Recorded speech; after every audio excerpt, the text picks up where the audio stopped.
for his senior moment and inviting me here today. This was way back in February. And T for doing such a great job as a host. Most hosts, you know, I go to these conventions and I hear, yeah, I met this guy about 4 hours ago when I picked him up from the airport, and we hit it off right away. And T interviewed me for a whole hour.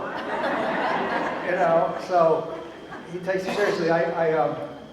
He texted me this morning and asked me if there's anything I forgot, you know, if I needed a toothpaste or dental floss or a comb. Obviously, he forgets who I was, what I looked like at the time. But, you know, I said, no, but if you know anybody who's given away a 2001 built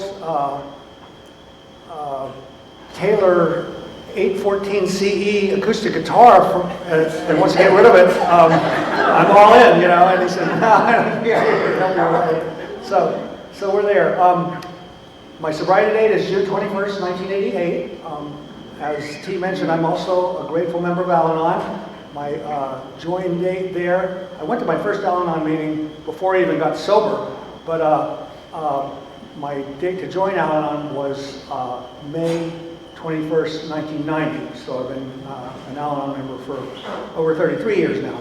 And it's Al-Anon really, helped save my life because I'm crazy, especially when it comes around alcoholics. And you know, I'm going to ask all the AA members here, if you have a sponsor, raise your hand. If you're an AA member, you have a sponsor. Okay, you qualify for Al-Anon automatically, whether you sponsor anybody else or not, whether anybody in your family is you qualify, because that's the deal. An alcoholic reacts abnormally when they drink alcohol, and somebody who qualifies for Al-Anon reacts abnormally to somebody else who drinks alcohol. So, I'll tell you, it's there would be people who are dead, or I'd be in prison for life, or something, if it weren't for Al-Anon. So I'm grateful for that. I have a home group in AA. It's called Strangely Insane. We meet Monday, Wednesday, Friday, 7 a.m. on Zoom and in person in Parkville, Maryland, which is a northeast suburb of Baltimore, literature-based. We're closely associated with the Eastside Early Risers group, which was my home group before that, which has a Big Book meeting on Tuesday and a 12 and 12 meeting on Thursday at the same time and place, and we share the same Zoom address and have a lot of the same people. I'm also heavily involved in some other groups called Better with Age and Altered Attitudes Online International and some things like that too. But my home group is Strangely Insane. And we get our name from the Big Book, page 38, right after the Jaywalker illustration in More About Alcoholism. And it says, though we may have been quite normal in other respects where alcohol has been concerned, we've been strangely insane. It's strong language, but isn't it true? And that's my story right there.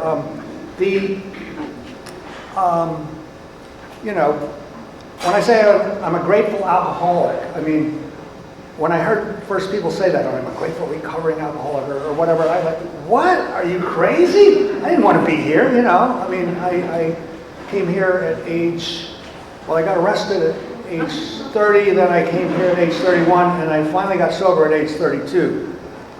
And then, I came to Al-Anon during that first period of time, and then finally joined Al-Anon a couple years later. Because I was going to kill some of these people that were asking me to be their sponsor, because of the things they were doing. Anyway, and it's not just that. I have family members and close friends and things like that, where I qualify for Al-Anon because of me. And that's the thing. But when I say I'm an alcoholic, it's because I do have an abnormal reaction to alcohol. Dr. Silkworth in The Doctor's Opinion calls it an allergy, right? We're a normal person. Colleen, B. The speaker's awesome. I told Kim that if I had met her back in the day, I would have asked her to marry me the first time we met, and she would have kicked me out within a week, And then Colleen, with all the research you did about being powerless, oh my God, all it is I can't drink safely. I get in trouble, if you're allergic to peanut butter, you have a certain reaction. If you're allergic to strawberries, you have another one. If you're allergic to alcohol, you just drink more, you get thirstier. You know? And that's all there is to it. But you know, you would have had a hard time convincing me of that. I came to AA regularly for 14 months and got drunk after every meeting because they encouraged me. They said, if you're not sure you're an alcoholic, you should go out and try some controlled drinking. I said, I will! You know? And the experiment didn't turn out very well in terms of proving that I wasn't an alcoholic. I proved that I was. But more on that later. You know, but when I say I'm an alcoholic, I have that abnormal physical reaction, that phenomenon of craving. Phenomenon is something that science still hasn't been able to explain. But my body demands more. But I also have that mental obsession, that little white lie that tells me, it wasn't that bad. You could have fun. Look at all the fun they're having. Oh, you could handle one. You know, all that stuff. I mean, it's a disease of the mind. And that's what AA has a solution for. It has a spiritual solution to this physical and mental and spiritual problem. And we deal with the spiritual first by going through those 12 steps with the sponsor and all that. And our lives change. And the way we do things change. The relationship we have with ourselves and with others and with the world around us and with a higher power. It all changes because of those 12 steps. They are definitely life-changing. And Al-Anon has adopted them word for word with one word exception. Al-Anon carries the message to others, not just to alcoholics. But other than that, it's the same exact 12 steps. We're all powerless over alcohol. That alcohol is there and it's going to do what it's going to do if an alcoholic drinks it, or if an alcoholic obsesses about drinking it, or an Al-Anon member obsesses about the Al-Anon alcoholic drinking it, or whatever. You know, it's got to mess with our minds. But this helps us deal with it. It's really so when you combine those things, though, you know, an allergy that if I put it on my body, it's gonna kill me, and you know, a mental obsession that's gonna talk me into doing it again, no matter what. I have no defense. I have to find a higher power. That's the solution that AA offers. A power greater than ourselves that restores the sanity. And the sanity they're talking about at the beginning in step 2 is just the insane urge to pick up a drink. That's it. Now it extends way beyond that, of course, through the rest of the steps, but that's the simplest form. Is I can't drink and not have consequences, negative consequences. That's the bottom line. And once I could accept that, then I was ready for the rest of the program and ready to go. You know. And you know, the disease is progressive. It gets worse over time, and I've seen it so many times. People who go back and pick up a drink again are worse off than they were in no time at all.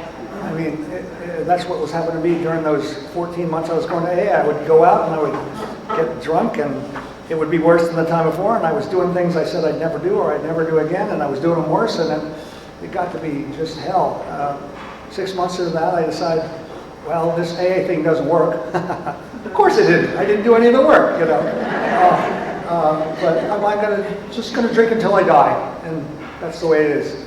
And so I drank to die for 8 months, and it was hell. I hated life, hated myself, hated everything about it, hated the hangovers, hated the trouble that I was in everywhere, in every area of life, and I hated the hopelessness. Every day was just a drudgery. No matter what good might be happening, all I could think of was, oh God, you know, I can't do this anymore. I got to stop this. I can't, you know, I can't keep doing this way of life. And you know, so that's why I say I'm grateful. I'm a grateful alcoholic, because I don't have to live that way anymore. Not at all. I can be happy, joyous, free. I can, you know, have a purpose in life. And you know, I was telling T, you know, that you know, I've studied the literature of AA, and you know, I've studied a bunch of other stuff too, and actually I've checked out more than a dozen different 12-step programs, because anything wasn't doing this, we're doing in excess. But I'm a member of Alcoholics Anonymous, and I'm a member of Al-Anon, Alateen family groups. And the other things are just things that if I work those 12 steps to the best of my ability and have honest accountability with a sponsor and a home group, then those other things, you know, excessive use of credit or spending or gambling or overeating or whatever it is, those are under control because my higher power is in charge of my life. Nothing that I have or own or am is mine. It's my higher powers, and I'm here to serve. And even when you read the big book, it says our real purpose is to place ourselves to be of maximum service to God and the people about us. So T talked about a lot of the stuff that I do. I thought he was going to read my service resume, and I thought, God, I'm going to be forever. But I do. I order my life so I can do AA and do Al-Anon, and that I can just be a giver instead of a taker, and live usefully and walk humbly under the grace of God. That really is it. That's my ambition now. Where before it was all, looking out for me. Who can I cheat? Who can I steal from? Who can I stab in the back? Who can I lie about? How can I get out of this one? And that's not a good way to live. You don't feel good about yourself. Today I feel great about myself. No matter what my physical condition is, no matter what my financial condition is, or what my emotional state is, I am grateful that AA has given me a solution to life. It's like Colleen quoted, expel the obsession to drink and enabled me to become happily and usefully whole. And that is way different than it used to be. Now, I know a lot of people spend a lot of time on their drunkalogs, and things like that. And some people hate that. I'm one of the people that is interested in it, but it only goes so far because the people who are alcoholics here know how to drink. So I heard somebody once tell their story in a way that cut it down to a manageable size so they could talk about recovery and unity and service and things like that, in addition to their, what I was like, what happened, and what I'm like now. So they said they talked about their first drink, their worst drink, and their last drink. And those three stories kind of give the nutshell of what it was. So my first drink, I was a teenager. I had just started high school.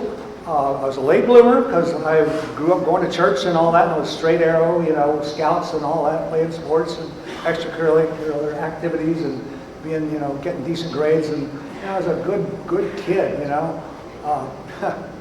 well, at least on the surface. I was still stealing money from the money jar at home and stuff like that, but whatever. But anyway, I didn't start drinking until I was 16. That's late around here. But I was on the high school football team. I was second team tight end, and I caught 2 passes in the game that day. So I felt good about myself because we never passed. We always ran, and I was just a blocker, And I caught 2 passes in the football game.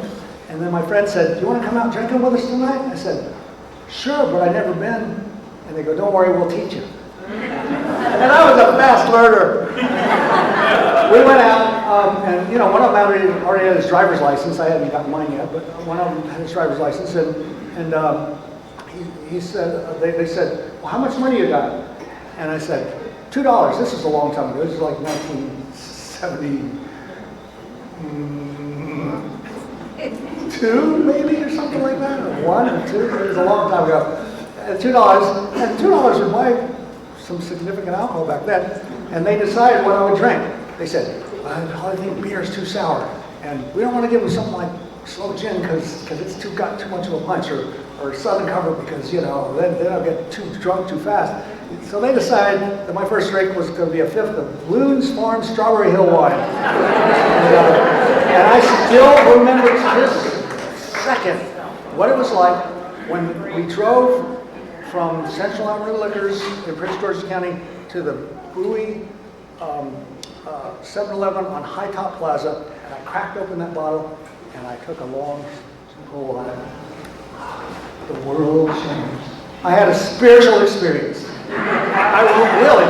Every cell in my body tingled, and I could feel power flowing through my body. I've never felt like that before. I'd grown up going to church, and they'd always talk about the Holy Spirit, or whatever, and none of that stuff. They all seem like fairy tales to me, and fables and things like that. But this was real. I felt like I belonged. I felt I was in the right place. I was among friends. I liked my friends liked me. I had a successful day up to that point. I felt good about myself, And I never did up to that point. I never felt like I fit in anywhere. I was always the nerd in class that broke the curve on the grades, or I was the guy that was mixed race that didn't look like anybody else in the class, or I was a guy from the other town or the other state that moved all the time and, spoke with a different accent, and, I never fit in anywhere. But this time, I was in the right place. And we went to a party after that. I finished that bottle real fast, too. I guzzled that bottle. And I was drunk when we went to the party. And some kids, their parents had gone out of town, and this is what you did back then. But they invited everybody in the high school over, and there was like hundreds of kids there. And I was there kind of browning in and out, bumping against the wall. And these two girls were there like, "Is that Don?" And the other one said, "Yeah." And the first one said, "I didn't know he drank." And the second one said, "Yeah, he's cool." So I had it all. The girls thought I was cool too. Nobody ever accused me of being cool up to that point. So, I told my friends, "Let's go back to the liquor store and get some more." And they said, "You only had $2. And they go, "You need more money." And I said, "Well, give it to me then. I'll pay you back next week." Because my allowance was only $2 a week then. And I was bigger than them, and I was drunk, so they took me back to the liquor store, and we gave the money to the guy, and went back from around back of the store and got the bottle and kept the change, and same thing, and another fifth, and they go, "This is not good. You're not used to this. You're going to get sick." I said, "I don't care." And I wanted more.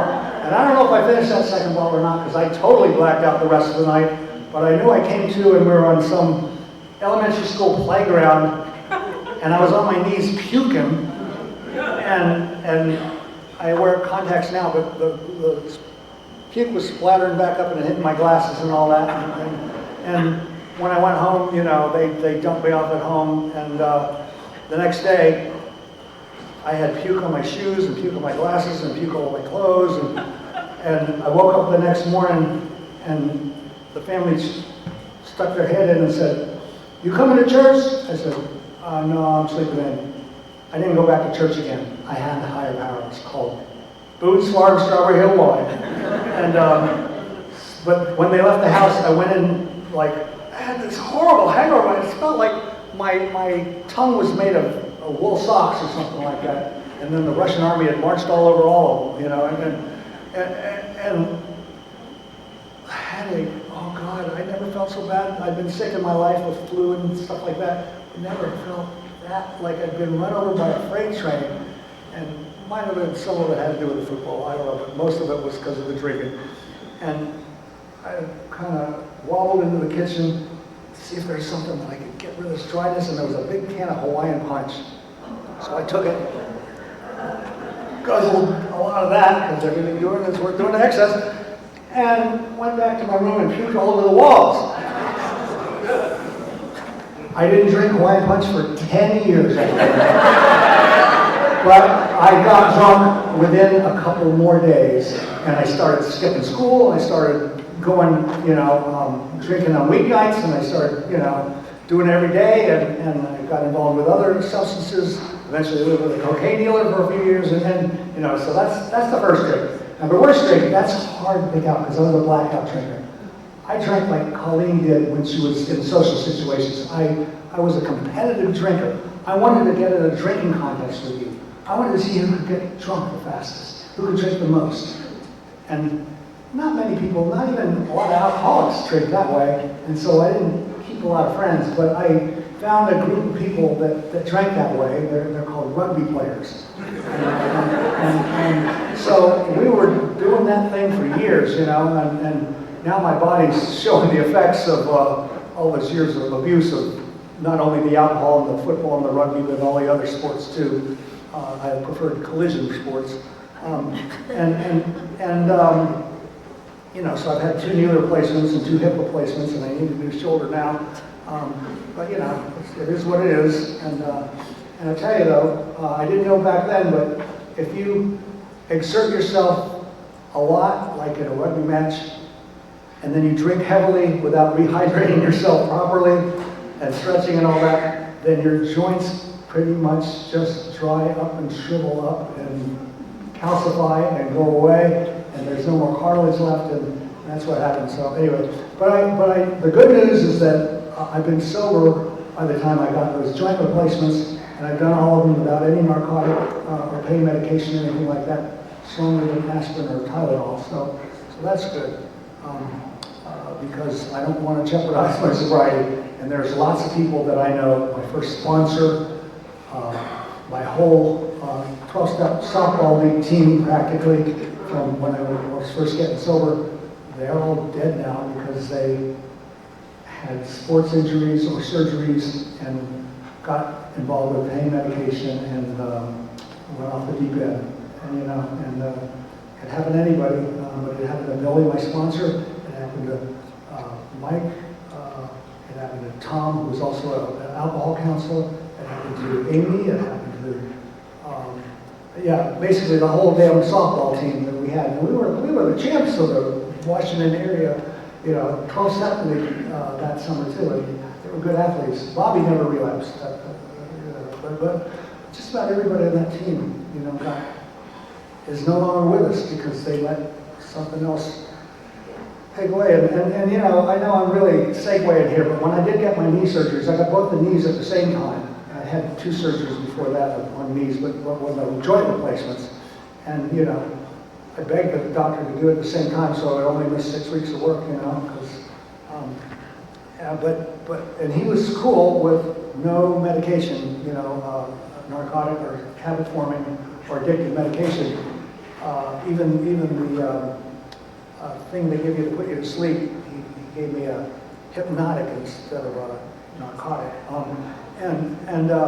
That was all well and good, but then, because I had both knees done at the same time, I had to stay in the rehab floor of a hospital for a week, and a different doctor was in charge of that floor, and he practically tried to force me to take, he put a list of 10 things that I could take if I wanted to, and any of those would have, because I know when I had the knee surgeries earlier before I got sober, that I loved that morphine and that Demerol and that stuff like that, because and those were some of the things, and oxycodone and OxyContin.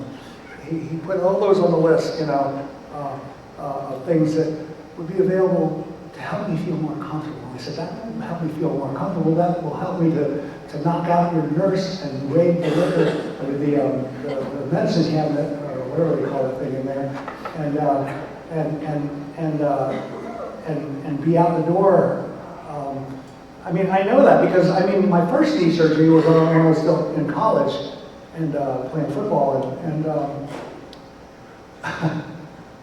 they told me, you can't eat or drink anything after midnight. So I said, okay. Had my friends come to the hospital, bring me a 6-pack of beer, give me a change of clothes. We went out drinking at the bar that night, and I came back and I took 4 aspirin and guzzled water and went back to sleep right before midnight. And I felt I was fulfilling my requirement, because I had to get my drinking in, Anyway, all that's really way off base here. Okay, worse drunk. That's what I was thinking of. Okay, I don't know, but there was one time when I remembered 18 years after I got sober, a crime that I committed when I was in a blackout. And that was pretty bad. And anything I can do to help AA or to help family member of an alcoholic is never going to repay the debt I owe to society for the crime I committed at that time. That I was horrified that I did that, and I didn't even remember until 18 years later, 18 years sober, which actually, so that was 24 years later.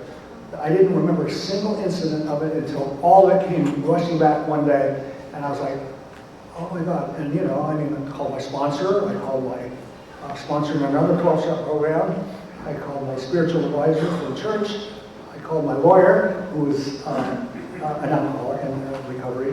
I didn't get into that part of my story either. When you've been divorced 3 times and declared bankruptcy, since you've been sober, you need to get a lawyer. So I had a lawyer. And also the person who I knew who it was, who was still living, who is most affected by what I did with my crime. And I went to all 5 of those people. All of them were AA members, by the way. And I said, what should I do? Should I turn myself in? And all 5 of them says, no. You throw yourself into service in Alcoholics Anonymous, and just keep doing what you're doing, and you'll do your best to pay back society. And because you depriving your family by being unemployable or going to prison or something like that is not going to help. And the person who was hurt by your crimes has moved on and gone past it and doesn't want to bring it back up. That was the personal friend who was saying that. And so I am so grateful every day to be free and not in prison.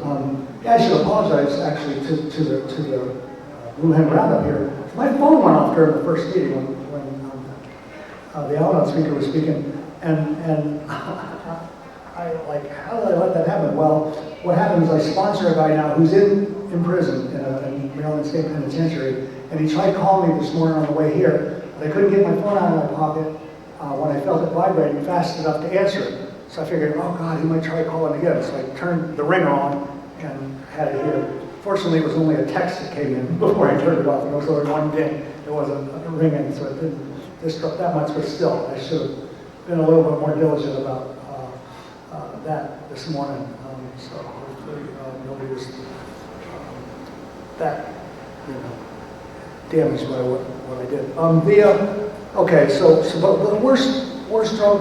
I'll just give a typical example. Okay, and this is happened all the time, but it's so telling. Okay, it was the Thanksgiving weekend. I don't remember what year, early 1980s. I was in the Army. I was in Tacoma, Washington, and it was Thanksgiving. So we got like 4 days off from work in a row, which is unheard of. And so Wednesday night was a big party night, and my roommate and I went out, and we got really drunk, of course. I mean, there's a roommate. This was the reason I picked him to be my roommate is A, he played rugby, B, he was an Army dentist, so I figured he wouldn't be getting in as much trouble. Yeah, well, this Army dentist on St. Patrick's Day drank so many Irish coffees that he ended up in the hospital with caffeine poisoning. So, I tend to gravitate toward people who do things they have sex to. Anyway, we went out and somehow we got separated that night.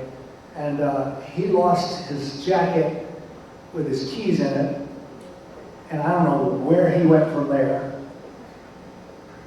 But I don't know where I went either, because I was driving around in blackout. And so the next day I came to, and I was at somebody's house. I didn't know whose house it was, or how I got there, or where my car was. So I called this guy up that worked for me. I was a first lieutenant, and I had a second lieutenant who worked for me. I called this poor guy up, and he came and got me from wherever the heck I was, and drove me back to my house. But when we got to my house, the house was locked up. And I had my keys in my pocket, but the locks had been changed. It's like, what the heck is going on here? Well, it turned out that my roommate, who was the owner of the house, had lost his jacket, and his keys were in his jacket, so he panicked, and he went immediately, had the locks changed, and then went off somewhere else. And we didn't have cell phones back then, so I had no way of getting home. So I said, what the heck? Drop me off at the bar, Mark. So I dropped off at the bar. I got kicked out of that bar for drinking too much and getting too rowdy. So I went to another bar, and I got kicked out of that bar for the same thing. Anyway, I got kicked out of 3 bars that same weekend. One of them for life, the other one for 6 months, if you're kind of that. And then the third one was, if you show your face around here, we're calling the police immediately. So, and I was locked out of my house. So what could I do? The only place I had to go was to the bars, because nobody was going to invite me to their house for Thanksgiving. God, forget that. This drunk guy from wherever the hell he's from. And so anyway, so I think that's enough of an example of what my drinking was like. And then the last drink, okay, the last drunk. My last drunk, I'd been going to AA for 14 months. 6 months into it, I decided I was going to drink until I died. And so this was desperation drinking. Every time I had another drink, it's like, God, I gotta quit this, I can't quit this, I need this, I have to have this, you know, it's like, it's ruining my job, I hated everything in my life, you know, and even the last drink wasn't just the last drink, it was a like prolonged, week-long thing, but eventually I quit drinking for several days, and then the next day found myself drinking again. And I was like, what is wrong with me? And finally, the little bell went off. Well, those AA people were right. You can't stop drinking on your own, dummy. You know, you need help. So, you know, I was like in a pretty open-minded state of mind for me at that time, because, you know, I suffered from contempt prior to investigation even today, and it was really bad back then, though. You know, like this AA thing doesn't work, because I never worked it, you know. You give me your phone number, I tear it up. You ask me if I have a sponsor, I tell you some reason why I don't, and get the hell out of there so you stop bugging me about it, you know, whatever.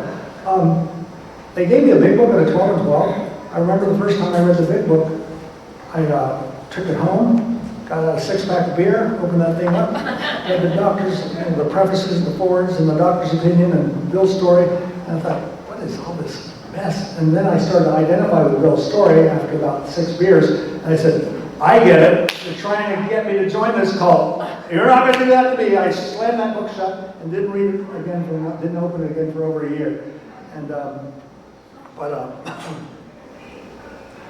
this time I was desperate, you know. I quit drinking, and then I'd start again right away without any defense, you know. And I was so miserable. I didn't want to drink, but I couldn't stay sober, and I just hated my life. I hated everything about it, and you know.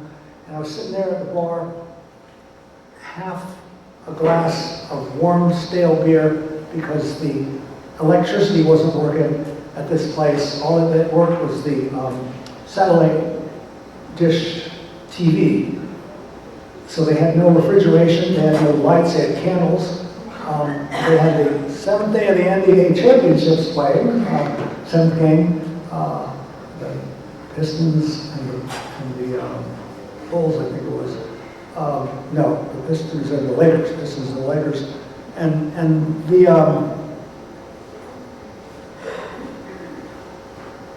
the beer wasn't cold, it was flat and warm. And I just sat there. I hate feeling this way. I don't want to feel this way anymore. And apparently my higher power had enough mercy on me and enough grace to think, well, that ain't much, but it's going to have to do, because I hadn't had a drink since then.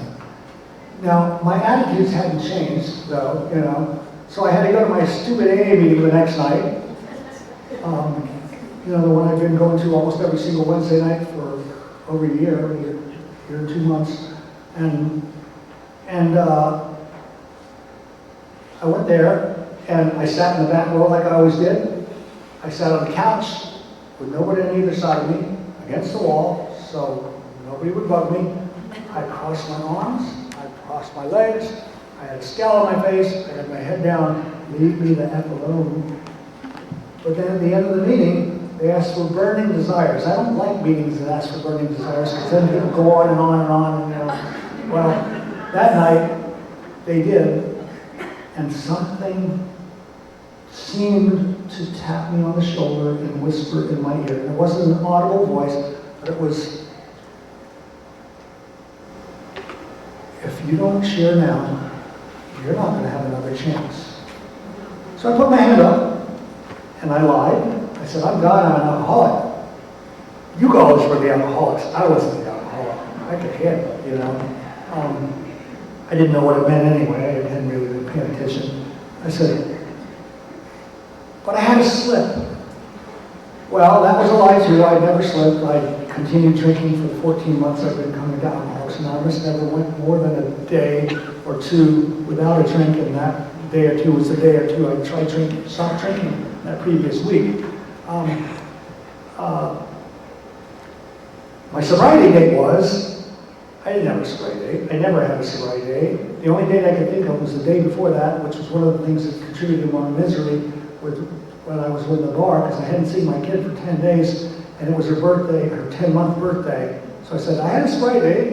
It was August 21st, 1987, but I hadn't slipped. So far, nothing I had said was true, except for the alcohol part, but I just didn't know it was true. But then, all of a sudden, I started telling them the truth. I felt compelled to just finally let go all of the rage, all that anger, all that hurt, all that suffering, all that powerlessness, and just pour it all out. And I kept the poor meeting hostage like 10 minutes past the time it was supposed to be over. I promise I won't do that to you guys. And it went, you know, I mean, they listened to me, you know. And at the end, they just heard her pin drop, and they said, thank you for sharing. Please keep coming back. Now, up to that point, I'd always taken that comment, keep coming back, as an insult. Like, you loser, you don't have it, you're never going to get it, but keep coming back because, you know, we need to see people like you who are hopeless and whatever. You know, but that night, it felt like an invitation, a genuine invitation, that they wanted me there. Because I had been honest for the first time, maybe in my life, I don't know, you know, about what was going on with me. And so they said a closing prayer, and then this lady, this old-timer, was a pain in the butt. Every time I was there, she would make snide comments about, why we let these people who don't even know if they're alcoholics come to our closed meeting, and they'd say, just give them time, you know. Anyway, Margot, the old-timer, she comes marching across the room, looking me straight in the eye. And I thought, oh God, I don't want to talk to her. And she comes up, she puts her hand out and says, Don, I want to thank you for helping to keep me sober. I'm like, what? And she says, I said, what do you mean? And she says, well, you describe what happens when an alcoholic takes a drink. And I don't have to do that research because you showed me once again that it leads to trouble. And I'm not going to drink because of what I heard you share tonight. So thank you. So my guard was down. I was like, oh, okay. And she says, do you have a sponsor? My mouth said, no, I need one. I didn't plan on saying that night. I didn't even plan on sticking around after the meeting. I was planning on hitting the door and after I had paper to sign, just like I'd been doing for 14 months. But she snapped her fingers and said, Billy, he needs a sponsor and you're it. So she assigned me a sponsor. So Colleen, I was kid gloves with you. The two of them convinced me that I needed to go out to coffee with them. And we went out to Bob's Big Boy, the last place on earth I was going to go, because they didn't serve alcohol, but I found myself. And they talked to me till 1:30 in the morning, classic 12-step call, you know, just going through how alcohol affected their lives, what it did to them, what it did for them, what it did against them, how they turned to AA for help, how AA helped them and to become what they were then. And I knew that these people, I told myself everybody in AA was lying. That those people really don't have 30 days of sobriety, or that person can't possibly have 2 years, or how could anybody go through that thing without drinking, you know, whatever they were sharing about, you know. But all my lies came crashing down because here the two people were given freely of themselves, no strings attached. They had no connection with me whatsoever other than Mark would tell Billy he was my sponsor. 1:30 in the morning. Now I know it's because that's when the bars closed, but you know, whatever. But I knew Billy had to be at work at 7 in the morning on his construction job, and Margot had to get up and drive from Silver Spring, Maryland, and get up at 5 in the morning to get to her job at Sinai Hospital in Baltimore by the time her shift started. And they were up there given for free all this information about themselves to me and their experience, you know, and so I became willing to change. And Billy didn't ask much of me. He just said, call him every day, go to a meeting every day, which I was doing anyway, get phone numbers from other people in the meeting, so you're calling other people other than just me. And if you ever feel like picking up a drink, call me first. So I was calling 6 times a day, but you know, whatever. You know, so that was my last drink, and it took me a while to get into the steps. I hung on step 3 for a year and a half, and got sicker and sicker. You know, dry drunk, start raving sober, all that stuff. But then when I finally actually started working the steps, then I actually joined Al-Anon as well, and I got another sponsor who was in both AA and Al-Anon, and went through the steps with him 2 times within a month and a half, after going through it once with Billy. And by that point, I was on my way, and I was starting to change and grow and get rid of some of these crippling resentments and fears and you know, obsessions and things like that. Now the obsessions, they've taken longer, but you know, I'm still, basic personality is still the same. And you think we're doing this, we're doing excess. But it's, you know, it's channeled in better ways now, into service and things like that. I do want to spend some time talking about some of the other things that I get involved in. One of them is this online international meeting that I go to on Saturdays. They had a thing today, which was really a cool event, which I couldn't participate in because I committed to be here. And this is, in person is always better anyway, but it's really an international community with dozens of countries and people participating, things like that. They called it International Unity Day. And I'm a musician. I quit my government job way back in 2001 to do music full time, and I write songs and have some recordings. And I played at the Southern Delaware Roundup back in about 2011, I'd say, or not Roundup, the Beach Bash, whatever they call that thing, Bash at the Beach. Sang at the Annapolis picnic a couple weeks ago, sang at the sobriety show in Baltimore this past weekend. Love singing at Sessions by the Sea, sang at the Sessions lunches this year. Anyway, I like writing songs. Anyway, I couldn't go to the Unity Day today, but they asked me to do a song, so I'm going to just read you the lyrics to the song. I called it Our Unity.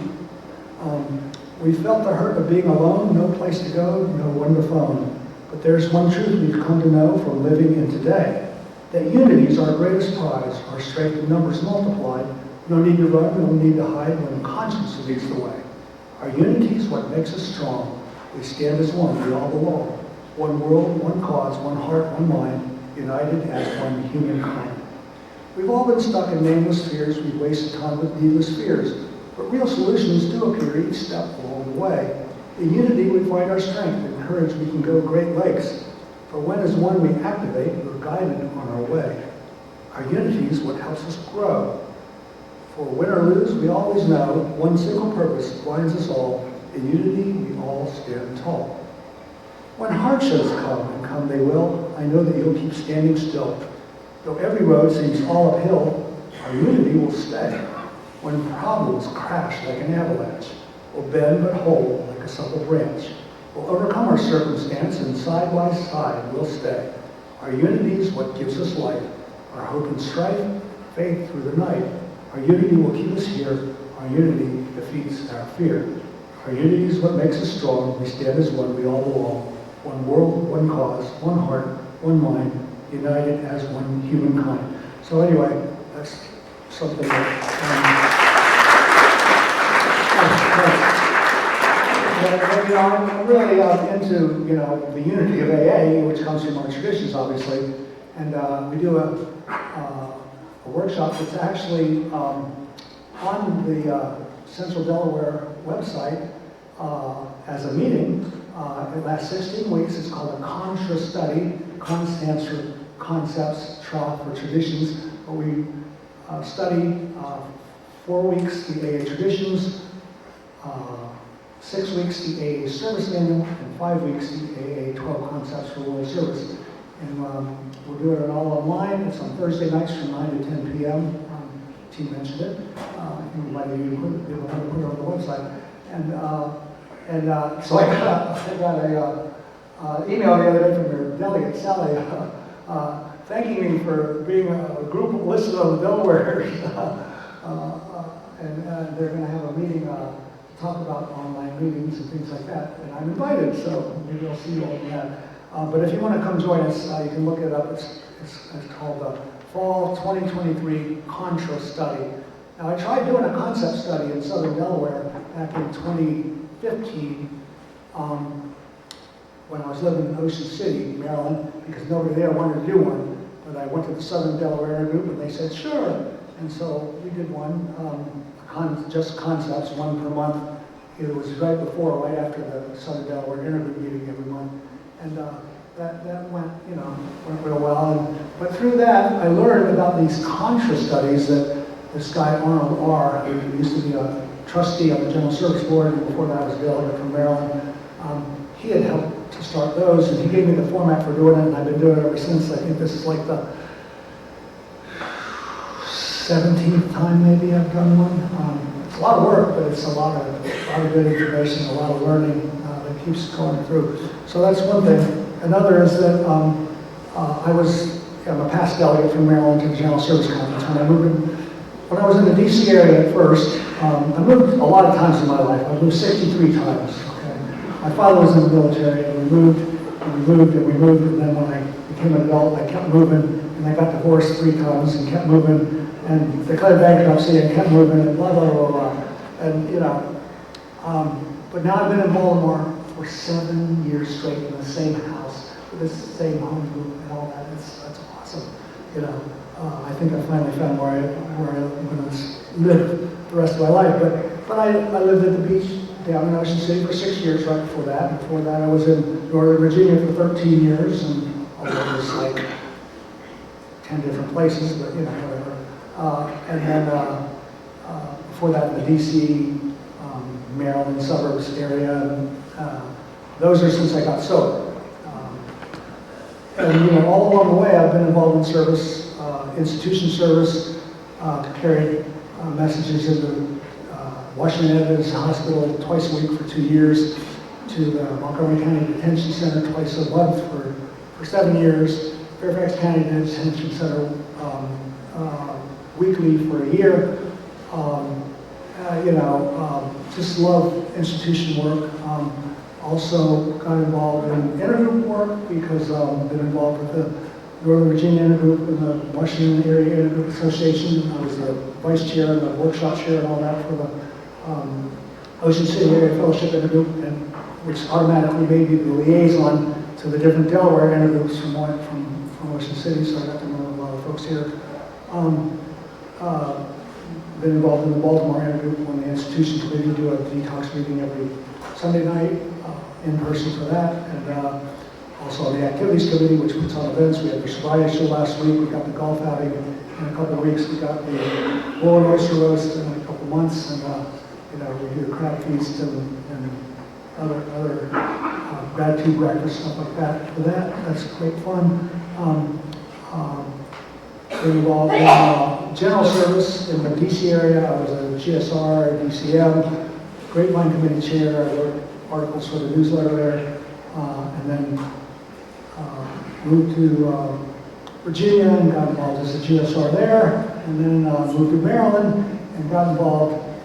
When I went to Ocean City, I said, I haven't heard anybody here say anything about general service. And they said, well, sure, we need a GSR. You want to be one? I go, I've been one before. And they go, well, but we need one. Why don't you pray about it? And we'll have a good conscience. So I went and asked my sponsor, and he said, yeah, it's a different area, why not? So anyway, I got elected GSR. Within 2 months, I was a district committee member.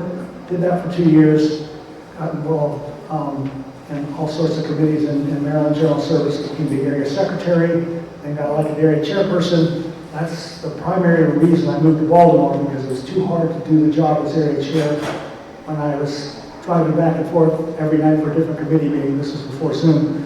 And And then I got elected area delegate back in 2018 and 2019, and I served on the Grapevine Committee. I'm still involved. I'm the area audio chair. I'm the acting president of the board of directors for Maryland General Service for the next 3 months. We're running our elections in 2 weeks. I'm on the Grapevine Committee. I was a state convention workshop chair. I mean, service is my reason for living, and that's the bottom line. And I can't, I could never pay enough back to AA or Allen. I do a lot of stuff at Allen too, but you can't be a group rep there if you're a member of AA. So you know, I do a lot of service work because it's what fills me. I learn, I grow, I can apply those principles of the 12 steps, the 12 traditions, and the 12 concepts for service in my daily life. And you know, some people say, oh yeah, we got 36 principles.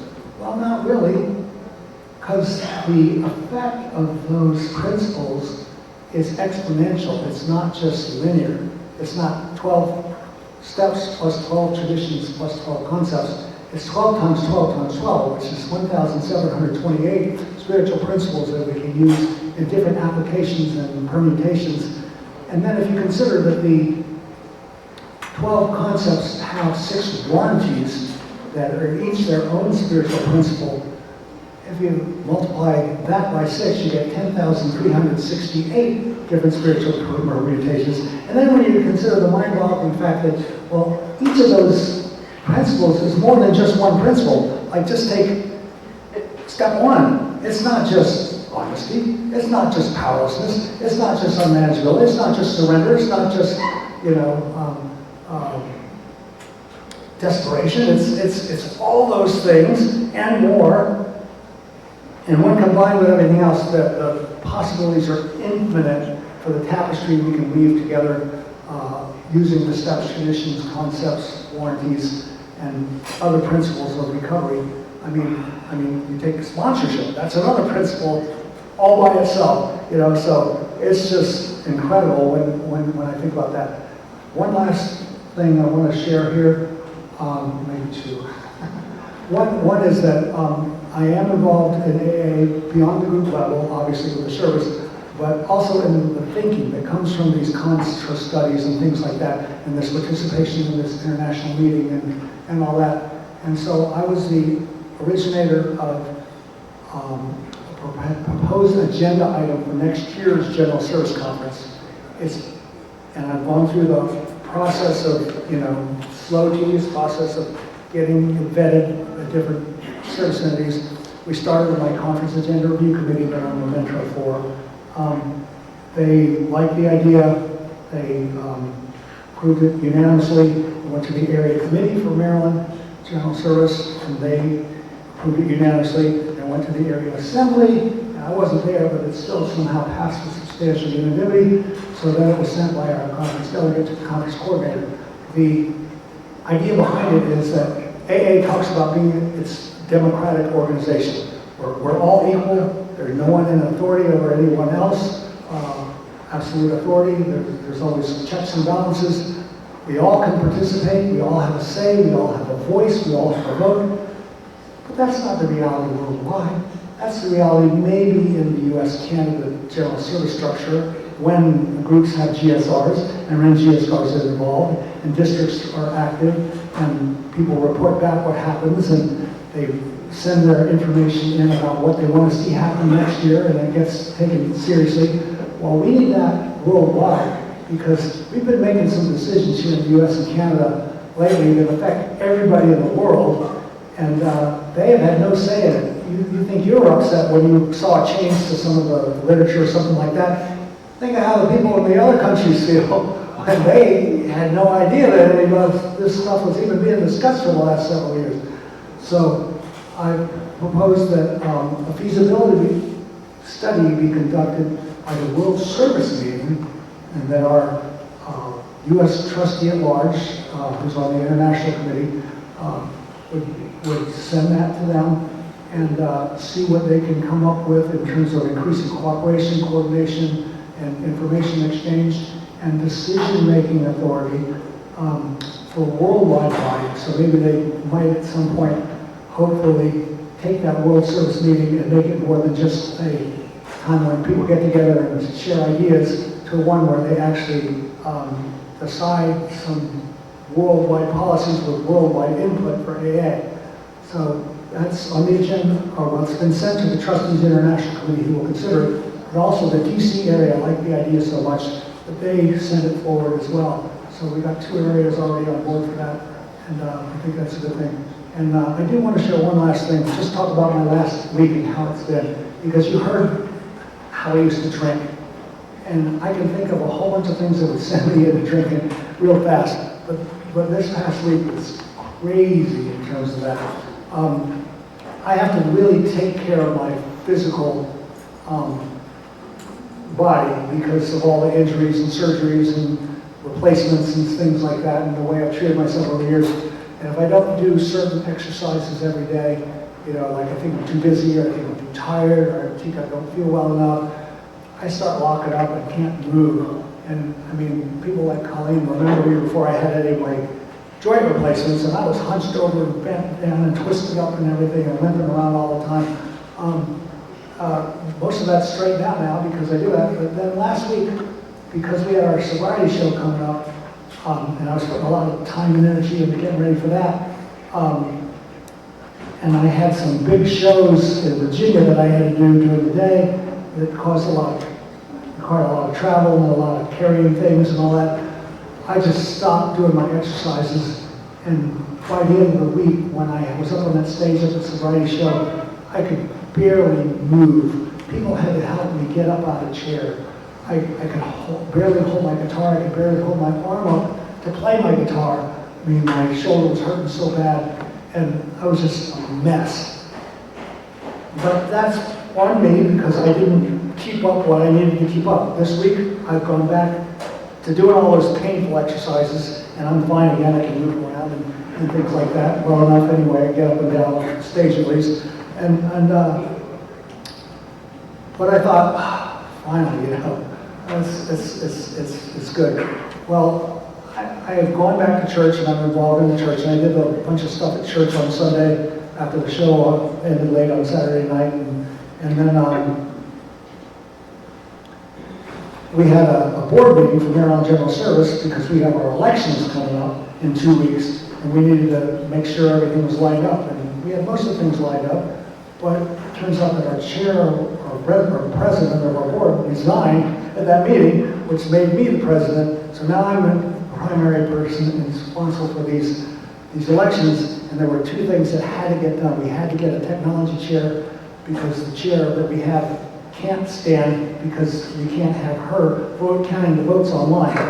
So we need to find somebody else. I need to do that in short order. I needed to write a letter to our fellowship asking for service resumes that has a deadline of tomorrow, so it needed to be out that day. And I had a detox meeting to go to that night too. So all that stuff came crashing at once right after I'm exhausted and can barely move. And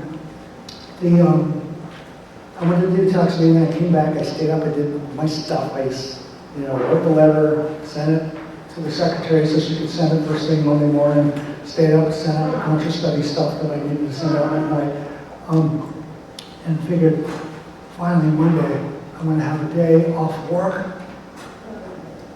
I get to drive to my Salisbury, Maryland home week for Al-Anon because once a week we do a hybrid. Once a month we do a hybrid meeting, and I set up the thing, and I'm going to have a laid-back day finally. Went to my 7 a.m. morning meeting like usual, went to the gym, the massage chair, I was feeling good, went home, had lunch, had already loaded my car up to take my projector screen and my projector, and all the stuff. I had the webcam tripods under my arm. I was going down to my car, and my car wasn't there. There was a police car with its lights on. There was another car with a dent in its front bumper and its door open and its engine running up on the curb. Some kid had come and stolen my car. He crashed into my car, joyriding in the first car, was running out of gas, so he decided to crash that one. Crashed into mine, jumped out, broke my window, threw my book of AA books out of his way into the street on the pile of glass. Thank God for that, because it's all the books for the detox meeting. And then reached back, unlocked the door, went back, opened the front door, ripped out the ignition system, hot-wired the car, and drove off, all within a matter of seconds. And, here I come, and the police were already there because somebody had seen him do that. So the last few days, and then on Tuesday I had jury duty. So I couldn't do anything because I was stuck all day in there, except for the few breaks we had. I didn't even make phone calls. Any of those things before, I would have been so drunk so fast. That never entered my mind. I mean, I did what I needed to do. I wrote the letter. I sent out the conscious study materials. I went to the detox meeting. I didn't panic. I called until I found somebody to be the technology chair. I called the 2 past delegates from New York who were going to run the online portion of the election. I coordinated people, I did my duty as a taxpaying citizen, a jury duty.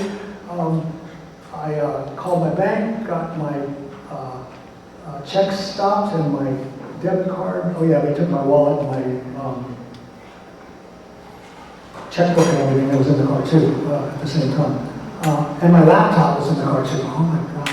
And not only that, but my guitar and my music and my amplifier and 2 music stands and not a music stand, 2 microphone stands and a music stand and a guitar stand and the cables and all that stuff, CDs, they were all in the trunk. I got a call while I was in jury duty that they had found my car and that I could come take a look at the tow lot. So I took off work again on Wednesday and went there to do that, and was able to get a debit card and then go there, and the guitar was gone. The laptop was still there on the floor, scratched up, but still there. They had stolen the Ethernet cable or thrown it out the window or whatever, and then 2 phone chargers and the mouse. But the other stuff was there. The webcam was still there. They had thrown the projector screen and the projector and my gym bag into an alley, along with my work ID and my COVID license too. No, my COVID shot record, it's at 84. They just throw those out of the car,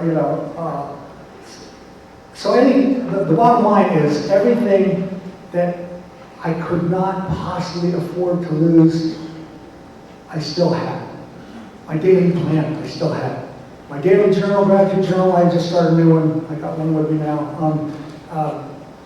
I can write those, I've got 100 of those. I write those every day.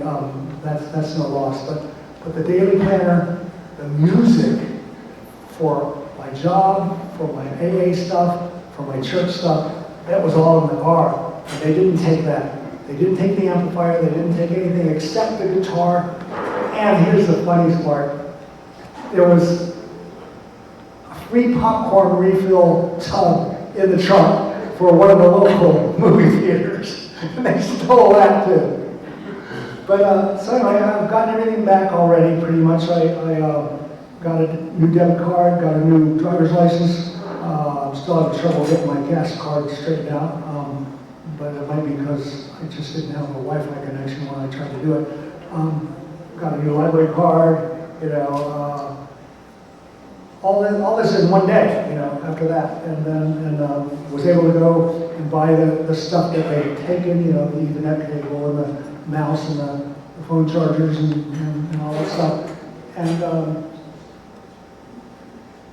I was so tired on Wednesday night, I thought, I should just go home. But no, I tried to participate in this thing. It's a Bible study for people who are in AA, who are Christians, that a guy started in Essex. So I said, yeah, I'll go. And I was so tired that I actually fell asleep outside, but then went in for the last half hour of that. And I told him what the story had been. And he went into his house and he came out and he says, here, God told me to give you this. And he handed me his guitar. It's not my guitar. Mine is the, Taylor 814CE. But it is a beautiful, beautiful cherrywood guitar. It's a 1974 Guild 25C, which is a big bowback, beautiful, beautiful, beautiful guitar. It just needed a few repairs. So I called up on Friday morning my friend Mary Ellen, whose husband is a luthier. A luthier is somebody who builds and repairs guitars. He's one of the best in our area. And he said he would take it. And so I met her at the Guitar Center later that morning after I had test drilled another car, which they are holding for me with no down payment until the insurance check comes in for the crashed car. And so I'll go on Monday back to Michael's, the luthier, and he will have repaired the tuning key, replaced the strings, cleaned the frets, cleaned or possibly even replaced the